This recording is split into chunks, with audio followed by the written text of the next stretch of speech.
इसे कहते हैं विकास के दुश्मन। मैसूरू सिल्क सिर्फ भारत में ही नहीं पूरी दुनिया में अपनी एक खास पहचान रखता है। लेकिन अब कर्नाटक की कांग्रेस सरकार इसी विरासत को कमजोर करने पर तुली हुई नजर आ रही है। जरा समझिए पूरा मामला क्या है।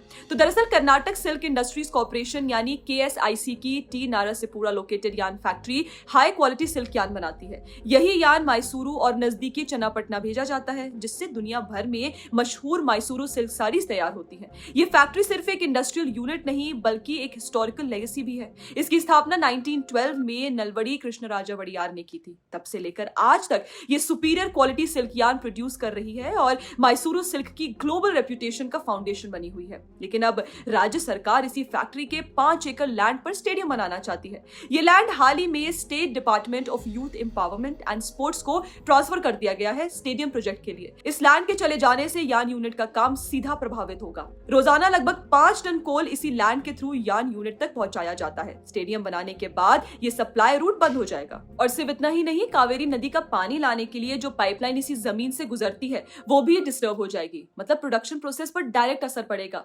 चिंता की बात यह भी है कि इस 5 एकड़ लैंड पर लगभग 500 पेड़ हैं जिन्हें काटने का प्रपोजल है। सवाल यह है कि जो नेता रोज सेंटर पर इन्वायरमेंट को इग्नोर करने का आरोप लगाते हैं, क्या वो इन 500 पेड़ों के प्रपोज्ड फेलिंग पर कुछ बोलेंगे?